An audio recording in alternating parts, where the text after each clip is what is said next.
Hi, Michael. I'm afraid you're mute.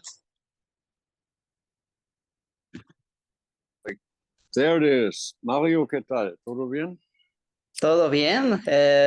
So nice to see you after so many years because I had an interview with you the last album. I seem to remember that too. Well, Michael, how you been? I'm here in Berlin in a nice hotel room, and we're doing pre-guitar rehearsals for the tour, the Sasha and me. And then in between, we are going to Karlsruhe for band rehearsals without the singers. And then we come back here for more details, one-on-one guitar, so to say. And that's where I just come from. And very busy schedule. Kind of, and we have interviews in between as well. Cool. Well, Michael, let's get forward with the questions I have for you this morning. First of all, yes, you have a new album coming up, Giants and Monsters, and I do want to know for how long have you been working on it, and how did the concept was born? Because I look at the cover art, which I think it's fantastic, and I listen to the singles, and I feel there's something inside, and I would like to go deeper. Yeah, there's been a few variations of what could be an album cover. There were several artists involved coming with ideas and also regular ideas that were never taken. I mean, like funny words, funny word games for an album title and stuff. But that is like what crystallized after all. I mean, that's what's going to be the cover then, no? And yeah, people make up thoughts and ideas about everything, but then if everybody agrees, yeah, that's like nice and that's a nice title, or everybody understands it, and then who's doing the artwork? That's been kind of a few weeks or a month or whatever of process, or let it be two. And then in the end, it was this. I mean, I was surprised myself. And then there was that claw coming out of the lake in between. It was publicized, and then lots of people thought that would be the new cover, and no, it wasn't. And so always something different. Excellent. Well, that about the cover art part, but also I do want to know more about the general concept of the album. I take, for example, This is Tokyo, which I do believe it has an amazing 80s sci-fi vibe on it, both in its music and and in the video. What can you tell me about it? Well, the Darius wrote it, and he does demos that are more or less already a finished production. There's not so much you can change about it big time. I mean, the demo sounds very much like what you hear on the album, even though it's been re-recorded and done everything, but like meticulously in the way that he would want it. And that's it. I mean, he's just producing, I don't know how many tracks every year, like 20 or 30 tracks, you know, and that's one of them. And he always comes with like rudimentary parts where you can hear everything basically, and then it's always like, yeah, okay, then if you like that song, I got to do some solo parts for it and some extra parts and whatever, until it's then presented as a final song. There's always some work in the studio with the producers arranging stuff, but it's more or less what he has on his demos. You can already tell right away. I mean, everybody in the band has their home studios. And the thing is, like, I have it very limited. It's just a Mac with like a few peripheries, and you know, my ears are not so good, and so I cannot do studio productions or whatever. But most of the other guys are very much capable of doing everything that it sounds like from the studio already. So then you can go and pick and say, oh, you know, this is sounding promising. This is great. Then you have maybe 30 tracks in the rotation, and the more one is listening to or whatever, you have that crystallization process too. After some time you say, okay, this would be the tracks on the album, if you don't want to make the album too long. No, like if you say we're doing 10 tracks instead of 14, I mean, that's that used to be like double albums in the past. I mean, a regular album would usually have 27 minutes or 34 or something. I don't know where we are here. It seems to me it could also be like, if it was like in vinyl, it was like a double album or something. But we didn't want to overstress that with too many tracks. If you're listening to something, it's got to be digestible in a way. At least that's something I said. I mean, we've done so many tracks on one CD sometimes. And I had it with like the Get a Grip of Aerosmith, for instance. I mean, I need a break after the first 3 or 4 tracks, right? If you hear it for the first time, and then it's very hard to get through that album completely. Or some Judas Priest albums, I'm going like, yeah, amazing, great stuff, but now I need a break. And then I never get to listen to the second half or something, right? And I'm not saying that's wrong, totally not. It's value for money and everything. Just, yeah. I mean, with a guy like Darius who's writing 20 or 30 tracks a year or whatever, you could do more albums and stuff, right? But then that's Darius' album. And yeah, that's all no criticism. I'm taking it from the humorous side. No? So if it's in print or recorded, or if somebody's going to watch this, I'm just saying some stupid stuff here. Hmm? But I love your examples. that I think they're great. Well, Michael, just to finish this part of the interview talking about the album, which one would you consider to be your favorite song from Giants and Monsters? No, I'm not. No, it's all good. It's all good. Somehow it made it on the record from the selection that was there, and the selection were more tracks, right? So I mean, each and every bit deserves to be there because it's been decided that way, whether by the management or by friends of the management or distribution people, record company, or the 2 guys who are doing a visual content for the LED screens that we're having in the concerts. You know, they also set their bit. So each and every thing on that record belongs there. And so I never worked that way. That's my favorite track or whatever I can say. I mean, I have my likes and dislikes, whatever, but then I'm not going to go and say like, yeah, but this to me is like the best or whatever. I never did that. And I never mention my own songs except if there's like a video for Japan where they say like, oh, and I'm this guy from Helloween and we have a new album out, and everyone in the band is doing that, and I already know what the tracks would be. And in order to have some variety, I said this and that track. I'd be happy if you like it and enjoy it and whatever. So I talked about a track of mine, but then I usually don't even do that. Everybody's always happy with his little babies as tracks. So is everyone. No? Yeah, that's the most important part, and I love the objectivity that you look your music at. Yeah, there's no better way. I mean, it's the way it is, and we probably didn't do anything wrong here with what it is. And so, you know, it's up to the listener, to the fans, what they're going to say finally, so that you have a clear point of view of what it actually is after all. You know, there's reporters who say, I like this album even better than the one before.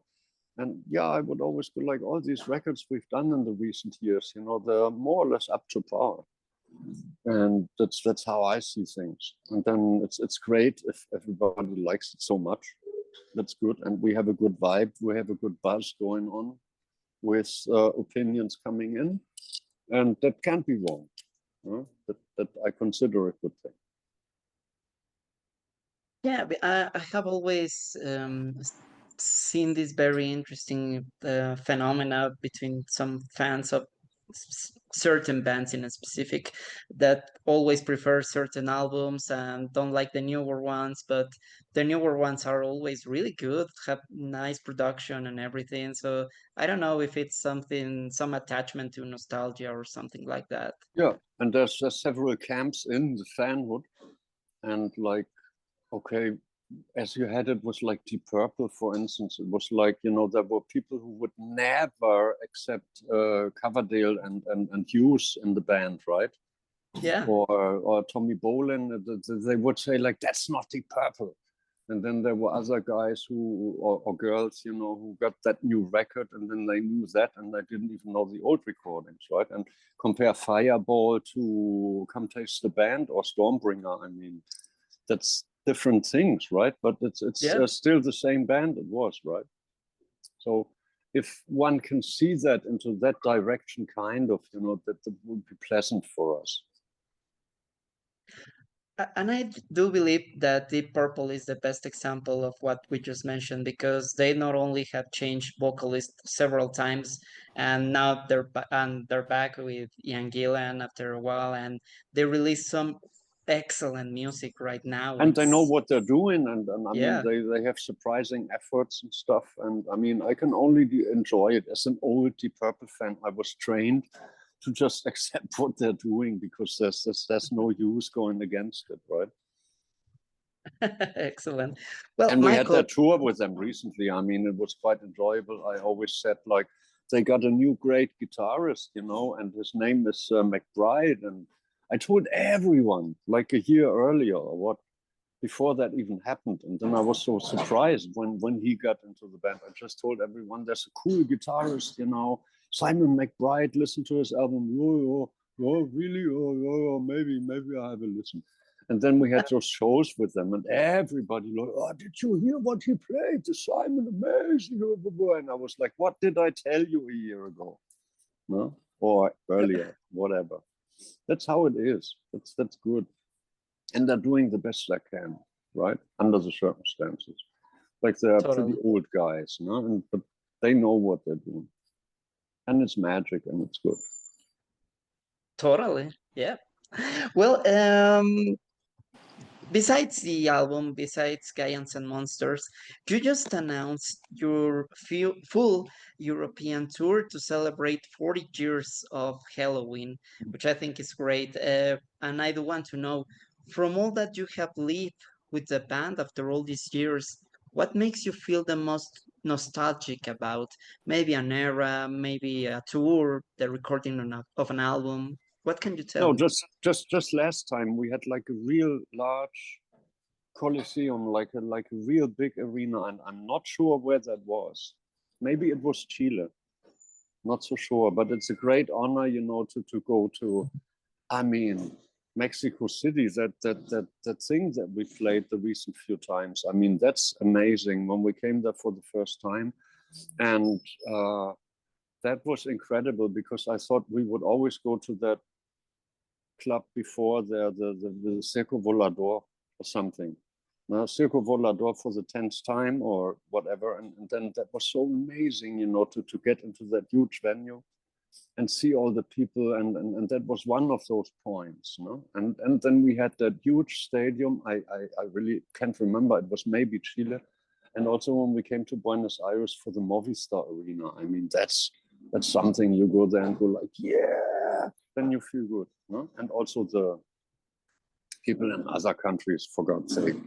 But that the biggest forum, the biggest Coliseum we had there, that was maybe I really don't know how many people were in there, but that's when the spark went, when they were like, wow, freaking out.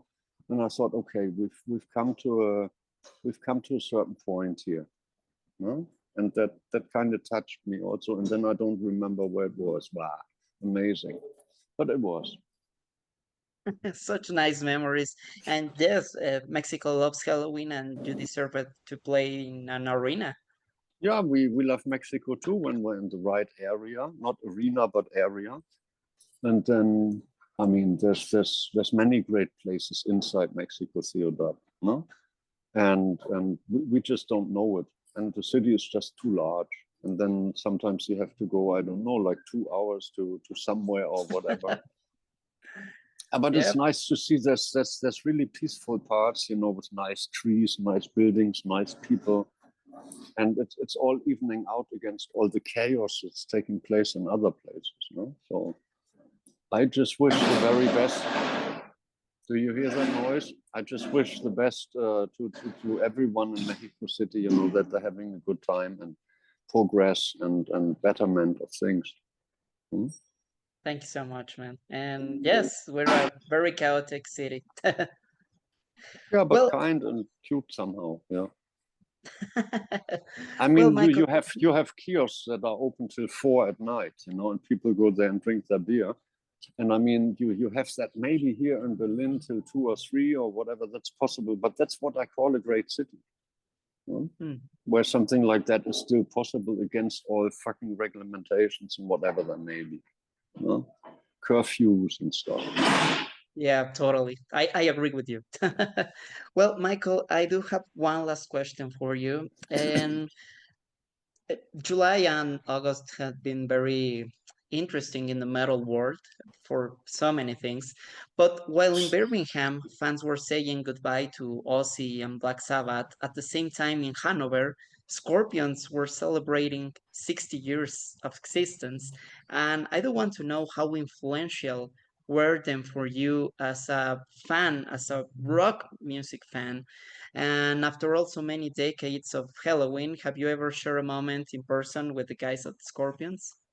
Yeah, we had some time with them actually. I cut it a bit short because I usually was on my hotel room, but the other guys they hung out, and we had a few shows in Brazil and rest of South America with the Scorpions eventually, right?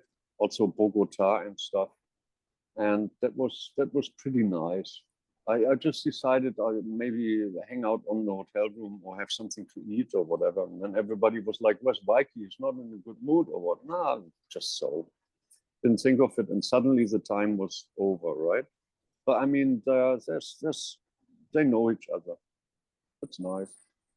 And I mean, I followed the history ever since. I mean, I once got to hear In Trance of the Scorpions, and that's still one of my favorite records, if not the. And it was so difficult to get anywhere in Germany or Europe. I had to go to Japan to a special CD store where I proudly got like the entranced Japanese edition on CD, right? And then I carried it home, and it was because like my cousin, you know, she used to look like that girl on the cover and whatever. Now she's like 78 or so. Excellent. Well, Michael, thank you very much for sharing these minutes with me. I had a blast talking to you, and I hope to see you in Mexico soon. Yeah, todo lo de bueno a todos otros. Que no son Bye. aquí con ese balcón en ese momento. Buenas. Tu español es muy bueno. Ne, como niño, como mal educado. Pero lo intentas, es lo importante. Ja, intentará es eso, es todo. Thank you, Michael. Buenas. Bye. Gracias.